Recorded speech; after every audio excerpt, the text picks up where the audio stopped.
A graça e a paz, queridos. Agradecemos a Deus porque estamos aqui para trazer a lição de número 13. Nós vamos trazer a lição do último trimestre, né? Do terceiro trimestre, a lição de número 13. O título da nossa lição é O Mundo de Deus no Mundo dos Homens. Aí, ó, vai ser uma bênção, né? Nós vamos estudar essa situação, né, do mundo de Deus no mundo dos homens. Então vai ser benção. O nosso texto áureo ele está em Mateus capítulo 1 e verso 23. Diz assim: Eis que a virgem conceberá e dará à luz um filho, e ele será chamado pelo nome de Emanuel. Emanuel traduzido, né, é Deus, ok? E a verdade prática, ela fala diz, na dispensação da graça, a igreja deve refletir os valores do reino no mundo, né? O reino de Deus, somente a igreja ela tem essa condição, né, para refletir nesse mundo os valores do reino de Deus. E aonde estão os valores do reino de Deus? Na palavra de Deus, na palavra, entendeu? Então a igreja é o povo escolhido por Deus para refletir nesse mundo, né, os valores do reino de Deus. Nesse mundo aí pecaminoso, a igreja tem essa grande responsabilidade. E quem é a igreja? Somos nós, né? Então, vamos ter uma lição muito importante. Bem, também, né, eu quero lembrar, como sempre, né? Se você ainda não se inscreveu no meu canal, se inscreva, demora não, se inscreva aí, nos ajuda aí a divulgar a palavra de Deus, tá? Dá o seu like, compartilha esse vídeo com seus amigos, seu grupo, nos ajuda aí a continuar divulgando a palavra de Deus. Nós temos mais de quase 600 vídeos aí no YouTube, né? Você entra aí, clica aí em cima da foto ou em cima do nome do canal e vai abrir aí todos os vídeos. Você pode escolher o vídeo que você achar melhor, tá bom? Então fica conosco aí até o final e com certeza vai ser bênção de Deus para a nossa vida. Bem, a igreja de Cristo, ela é a expressão visível do reino de Deus no mundo. Quando Jesus começou a pregar, ele disse, né? Arrependei-vos, porque é chegado a voz do reino de Deus. Então, o reino de Deus, ele está já no mundo. Então, a igreja de Cristo é a expressão visível do reino de Deus no mundo, entendeu? Então, nesse sentido, há um contraste entre os valores do mundo e os valores do reino de Deus. A igreja é responsável para refletir os valores do reino de Deus. Aonde estão os valores do reino de Deus, conquistado por Jesus na cruz? Está na palavra de Deus, né? Então vai ser bênção essa lição. Bem, o reino de Deus no mundo, parte 1. A encarnação de Cristo. Como é que o reino de Deus chegou? Através da encarnação de Cristo. A Bíblia, ela assevera, né? As profecias messiânicas mostram isso, né? Ela se cumpriu com o nascimento de Jesus, né? O Messias. O Messias, no grego, é Cristo. No hebraico, é Messias, tá?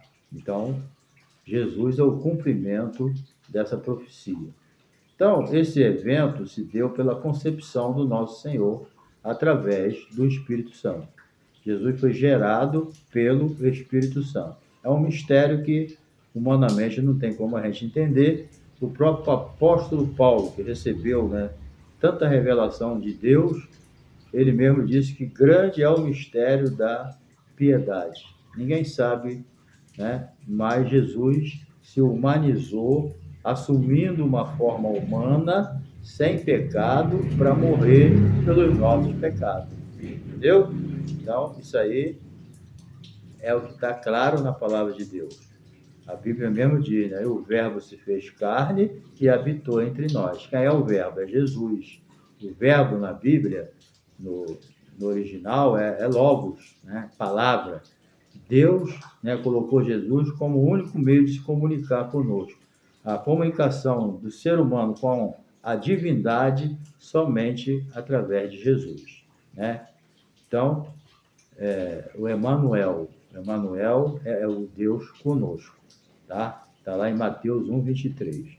Então, assim, no tempo determinado, Cristo se fez homem, né? A Bíblia diz lá em Gálatas, chegando à plenitude dos tempos, Deus enviou seu Filho para morrer pelos nossos pecados.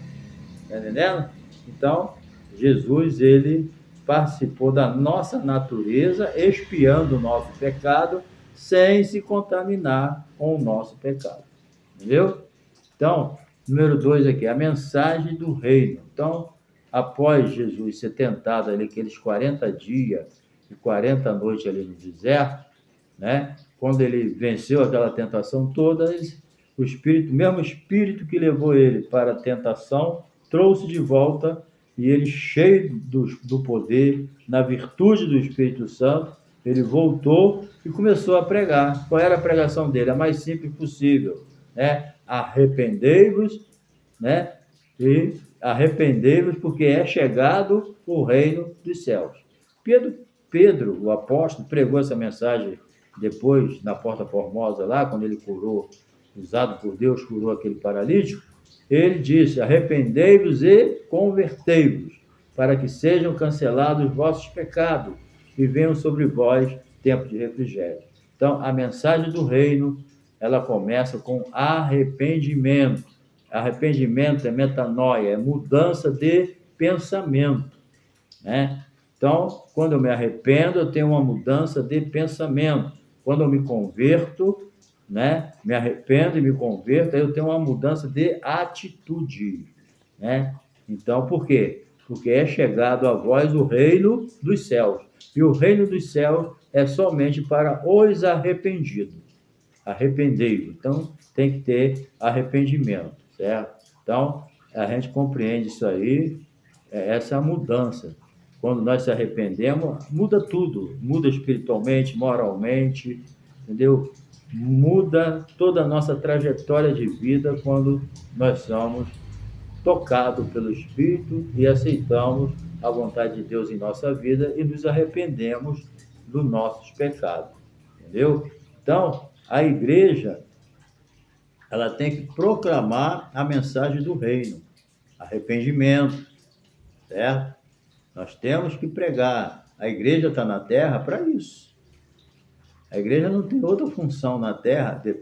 Lógico, nós temos a nossa adoração, adoramos a Deus, nos reunimos, pregamos, ensinamos, curamos, de acordo com aquilo que Deus estabeleceu para nós e está na sua palavra, tá? Então, mas nós temos que proclamar a verdade do evangelho nesse mundo, tá? Os valores do reino. O sermão do monte, né, ele é a base do reino de Deus. Como é o reino de Deus? Lê o sermão do monte. É óbvio que toda a ética do reino de Deus temos também nas epístolas, né? Nas epístolas de Paulo, de Pedro, de João. Tem uma ética ali de comportamento, tanto diante de Deus, como diante dos homens, como diante da igreja, né? Como deve ser o nosso comportamento como cidadão do reino dos céus, tá? Então, os valores do reino, tá aí, ó, a, a, a fuga da imoralidade sexual, casamento indissolúvel, honestidade no falar, não revidais ofensa, esmola, oração, jejum, tudo isso parte de quê? De um coração sincero, entendeu? Por quê? Porque no Novo Testamento, Deus olha a intenção do coração, entendeu? A lei tinha que ser praticada, mas na graça não basta praticar, tem que olhar, Deus olha a intenção do coração. Eu posso elogiar uma pessoa, mas com um pensamento de que ela se destrua, se acabe, né? Eu posso demonstrar uma palavra de amor e está odiando a pessoa. Então, a base, né, do relacionamento daqueles que pertencem ao reino, na dispensação da graça, é a intenção do coração. Entendeu? É a intenção. O jejum, por exemplo. Vamos tirar o exemplo do jejum. A pessoa jejua, é uma bênção, né? Mas se ele jejua para aparecer, para mostrar religiosidade, para mostrar santidade, Jesus já chamou ele de hipócrita. Então, o reino de Deus já está entre nós, né? E é proclamado pela igreja, mas tem que ter o quê? Tem que ser sincero, tem que ser de dentro para fora. O reino de Deus não vem com aparência externa, não vem com aparência política, com o poder terreno. Ela não vem, não. Ela vem com uma aparência interna. Começa de dentro para fora, com obediência a Deus. Entendeu? Vamos lá. Então, o reino de Deus no mundo se caracteriza como?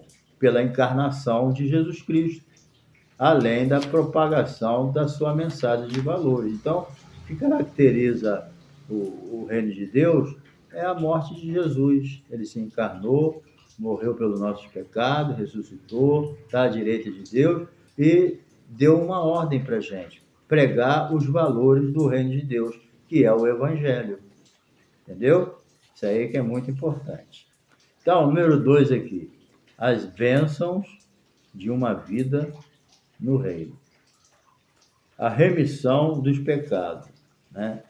Então, a Bíblia diz que nós éramos, né, na posição que era antigamente, debaixo da lei, as pessoas estavam vivendo numa posição de como meninos, né? Como meninos. Estavam reduzidos à servidão debaixo dos primeiros rudimentos do mundo. Paulo dá o exemplo aqui em Gálatas 4:3. É como uma criança, né, que o pai colocava ele na mão do tutor, e o tutor cuidava dele até ele se tornar adulto, ou em condições de tocar a sua vida sozinho. Então, Paulo compara a gente, que o povo de Israel estava vivendo, né, sob o tutor, a lei, debaixo da lei, até que veio o tempo, veio a plenitude dos tempos, e Jesus morre pelos nossos pecados e muda toda a nossa situação espiritual, certo? Nos tirando dos primeiros rudimentos. Isso quer dizer o quê? Que antes do evangelho do reino, a percepção espiritual, tanto de judeu quanto de grego, era limitada, legalista, supersticiosa, entendeu? Mas aí Deus enviando o seu filho, nascido de mulher, debaixo da lei, né? O que ele fez? Ele remiu um povo, tirando ele da escravidão do pecado. Foi isso que Jesus fez. O pecado é um poder que prende as pessoas. E Jesus, quando morreu na cruz do Calvário, ele morreu para libertar, né? E a Bíblia diz: se o Filho vos libertar, verdadeiramente sereis livres. Por quê? Porque a morte de Jesus foi uma morte expiatória. Para ele trazer o reino de Deus para nós, ele precisou morrer em nossos pecados, pelos nossos pecados. Entendeu? Ele teve que assumir o nosso lugar. Então, nós que outrora éramos pecadores, escravos do pecado, né? Hoje nós temos uma vida diferente. Por quê? Porque a Bíblia diz que ele nos tirou das trevas e nos transportou para a sua luz. Nos tirou das trevas e nos trouxe para a luz. Entendeu? Nos tirou do poder de Satanás e nos trouxe para o poder de Deus. Entendeu? É isso aí, tirou da luz, tirou das trevas, trouxe para a luz, né? Tirou do pecado, trouxe para uma vida de santidade. Tirou do poder de Satanás, trouxe para o poder de Deus. Então, debaixo dessa situação, nós estamos vivendo o reino de Deus. Agora vamos proclamar que a mesma mensagem que me libertou e libertou vocês é a mesma mensagem que nós vamos usar para libertar outras pessoas. Entendeu? Então, mas sempre a situação é essa: arrependei-vos. Sem arrependimento não tem como entrar no reino dos céus. Entendeu? Então, isso aí é muito importante. Adotados e herdeiros de Cristo, adotado. Então, hoje, né, nós fomos reconciliados com Cristo. A Bíblia diz o quê? Deus estava em Cristo reconciliando consigo o mundo. Então, nós fomos reconciliados com Deus através de Cristo. Então, nessa reconciliação, né, foi quebrado o quê? Aquela inimizade. O homem, quando pecou, se tornou inimigo de Deus. Mas na reconciliação, a palavra já diz, reconciliar. Nós fomos reconciliados com Deus, tornamos amigos de novo de Deus.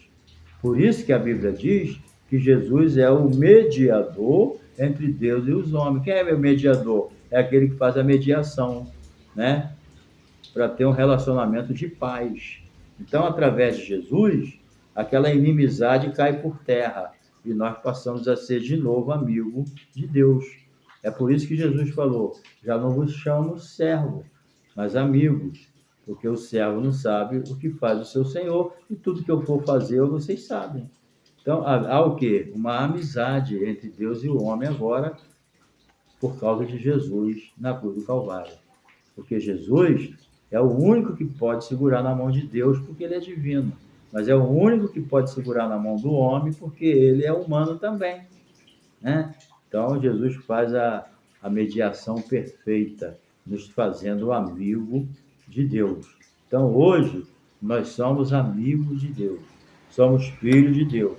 E se nós somos filhos de Deus, nós somos herdeiros. Herdeiro com quem? Com Cristo. Entendeu? Então, nessa herança que nós herdamos, que Jesus conquistou na cruz, né, está incluído todas as promessas que Deus fez a Abraão. Entendeu? Então, ao sermos aceitos por Deus, nós fomos transformados em filhos. Entendeu? Filhos de adoção. Certo? Essa adoção aqui significa filho legítimo. Certo? Antes de você ser crente, antes de eu ser crente, eu era criatura de Deus. Eu sou criatura, mas agora com a diferença. O que a Bíblia diz? Né? Jesus veio para os que eram seus, e os seus não o receberam.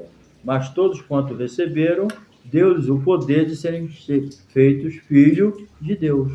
Então, nós que recebemos a Jesus, nós agora somos filhos de Deus, legítimo e com direito a toda a herança que Jesus conquistou. Entendeu? Nós fomos aceitos por Deus. Certo? Pode você estar na situação que for, mas você foi aceito por Deus. Entendeu? Através de Jesus. Então, a igreja nunca terá glória em si mesma. Nunca nós vamos conquistar nada pelos nossos méritos. Tá? Tudo é para a honra e glória de Deus. Tá? Então, pela graça sois salvos, mediante a fé. Isso não vem de vós, é dom de Deus. Não vem das obras para que ninguém se glorie. É óbvio que o crente tem que ter boas obras, mas não é ela que salva. Ela é resultado da salvação. O bom testemunho faz parte da vida do salvo. Tá bom? Então, essa honra vem dele. Então, assim a igreja é o campo onde se exterioriza o reino de Deus aqui no mundo. Quer entender o que é o reino de Deus? Entenda a igreja. Que é através da igreja que a gente sabe o significado profundo do que é o reino de Deus. A palavra reino vem da palavra basileia. Basileia significa domínio. Quando a Bíblia fala o reino de Deus, está se falando do domínio de Deus na nossa vida. Entendeu? Vamos para a parte 3 aqui, o final. Bem, os males de uma vida no mundo. A parte final. Então, encerramos a segunda parte aqui. A remissão do pecado, a adoção que torna-se herdeiro de Cristo, né? São bênçãos para a nossa vida. Então, a escravidão do pecado. A Bíblia assevera que aquele que comete pecado é o quê? É escravo do pecado, né? A gente sabe que o pecado é um poder que prende as pessoas. Jesus morreu pelo nosso pecado, ele morreu para libertar, para arrancar a pessoa do poder do pecado. A gente tem que entender que o pecado é um poder. A Bíblia diz, o pecado habita em vós. Né? Porque a gente ainda está nesse corpo aqui. É lógico que nós fomos libertos do poder do pecado. Sem Jesus, não tem como ninguém ser liberto. Nós fomos libertos, mas ainda convivemos com essa luta da carne contra o espírito. O espírito luta contra a carne para que a gente não venha fazer o que a gente quer, né? Servir a Deus na beleza da sua santidade. Há uma batalha, há um conflito. Não adianta a gente querer negar isso. Existe, né? A natureza pecaminosa, ela está lutando aí para que a gente venha pecar, fazer a vontade de Satanás e a vontade da carne. Então a gente precisa entender que o pecado, ele escraviza. E o escravo, ele não tem vontade própria. Quando a pessoa está dominado pelo pecado, ele está escravizado. Não tem como. Só vindo alguém de fora para libertar ele. E quem vem de fora para libertar? Jesus. Se o Filho vos libertar, verdadeiramente sereis livres. Entendeu? Essa é a mensagem do reino de Deus. A mensagem do reino de Deus não é uma mensagem de condenação, é uma mensagem de libertação. Entendeu? Então, o pecado, ele controla a pessoa, né, e torna ela incapaz de entender a palavra. Por isso que a Bíblia diz, o homem natural não compreende o quê? As coisas de Deus, mas o homem espiritual entende. Quem é o espiritual? Aquele que aceitou Jesus e está vivendo uma vida de santidade. Então, além disso, né, a soberba impede, o orgulho, né? Uma pessoa orgulhosa, ele nunca reconhece que ele é escravo do pecado, ele sempre se acha, né? Mas, tadinho, está enganado, tá entendendo? Não tem como. A pessoa orgulhosa, soberba, ela não reconhece que o diabo tem domínio na vida dela, ela não reconhece que ela é escrava do pecado, ela não reconhece que tem coisa que ela pratica, mas não queria praticar, mas não tem força para vencer. É o orgulho do homem que faz isso, entendeu? Então, o homem, quando ele reconhece a sua incapacidade para viver uma vida e até que ele se sinta bem, quando ele não reconhece e se arrepende, ele não é liberto. Ele tem que conhecer a verdade e aceitar ela. Não é só conhecer a verdade. Conhecer é o começo. Ele tem que conhecer, reconhecer, aceitar e deixar que ela domine. Assim como deixou a mentira dominar, o ser humano precisa também se dominar pela verdade. A palavra de Deus é a verdade, Jesus é a verdade, o Espírito Santo é a verdade, né? E a igreja é a coluna da verdade, que nós estudamos na lição passada, certo? Então, a obra da carne, ela está aí, né? Quando o pecado domina, a carne domina, o que prevalece? A desonestidade, a injustiça, né? A pessoa, a glutonaria, as coisas erradas, os vícios, os adultérios, as prostituições, né? A mentira, fraude, né? Então, por quê? Porque a pessoa não quer reconhecer. Aí ele acaba sendo dominado por aquilo que ele não reconhece. Mas é verídico, é verdadeiro, existe, né? Bem, então isso aí mostra o quê? Que o ser humano precisa urgentemente de uma libertação. Bem, os filhos da ira e condenação eterna. Vamos ver aqui essa parte importante. Então, as escrituras, né, elas deixam muito claro isso, conforme nós já falamos, que os homens escravizados pelos desejos, pensamentos da carne, eles são, por natureza, filhos da ira. Entendeu? O que caracteriza a ira de Deus? O inferno. Entendeu? A Bíblia diz que Deus amou o mundo de tal maneira que deu seu Filho unigênito para que todo aquele que nele crê não pereça, mas tenha a vida eterna, né? E para que sobre ele não permaneça o que? A ira de Deus, a eternidade no inferno, separada dele. Entendeu? Então, nós éramos por natureza filhos da ira. Mas quando a gente aceita Jesus, o nosso destino eterno muda. Está entendendo? A gente deixa de ser filho da ira, para de satisfazer a nossa própria vontade, a vontade da carne, se afasta das impurezas e vai servir a Deus na beleza da sua santidade. É isso que Deus quer. Então, quando isso acontece, a pessoa deixa de ser filho da ira, filho da desobediência e passa a ser um filho de Deus. Depende da decisão da pessoa. Mas tudo vem através do quê? Da pregação, dos valores que são apresentados do reino de Deus nesse mundo através da igreja. A igreja tem essa responsabilidade, tem esse compromisso de anunciar os valores do reino de Deus dentro desse mundo mal que jaz no maligno e tem Satanás como seu Deus. Está entendendo? Então, essa é a situação. Então, por isso, nosso Senhor ensinou que aquele que não crê está o quê? Condenado. O justo, gente, vai viver da fé. O maior problema do ser humano é a incredulidade. Quando ele aceita a mensagem, muda tudo. Então, mas quem não crê? Jesus foi bem claro. Ide por todo mundo, pregai o evangelho a toda criatura. Quem crê e for batizado será salvo. Quem não crê já está condenado. Não tem jeito. Por quê? Porque ele não creu no Filho de Deus. Então, a incredulidade é um grande problema na vida da humanidade que não quer crer, não quer aceitar aquilo que vem bater de frente, né, com aquilo que ele gosta. Bem, a incredulidade é o clímax da rebeldia que resiste à salvação ofertada. Tudo vem de graça. O preço da salvação custou caro para Jesus, mas para a gente é grátis. Nós só temos que negar a si mesmo, renunciar à carne. Aquele que quiser vir após mim, negue-se a si mesmo, toma a sua cruz e siga-me. É isso. Jesus já conquistou tudo. Basta a gente aceitar. Quem quiser, vem e tome de graça da água da vida. Entendeu? Então, assim sendo, somos exortados. O quê? A perseverar até o fim. Você é salvo? Persevera. Jesus falou lá em Mateus 24:13. Aquele que perseverar até o fim é que será salvo. Tá bom?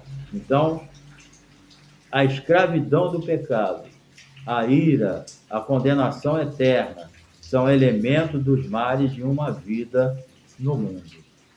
Mas o amor de Jesus prevaleceu na cruz, mas a justiça também. Tá? Então, Deus te abençoe, entendeu? E que você possa entender a necessidade de pregar o Evangelho, de separar dos valores do mundo e pregar os valores espirituais equivalentes ao reino de Deus. Então, que Deus te abençoe e até a próxima lição da primeira lição do último trimestre. Tá bom? Vai ser uma bênção, tá bom? E, repito, não se esqueça de dar o teu toque aí, seu like, se inscrever. Você fazendo isso, você está nos ajudando a continuar levando a palavra de Deus, tá bom? Um abraço, um beijo no coração.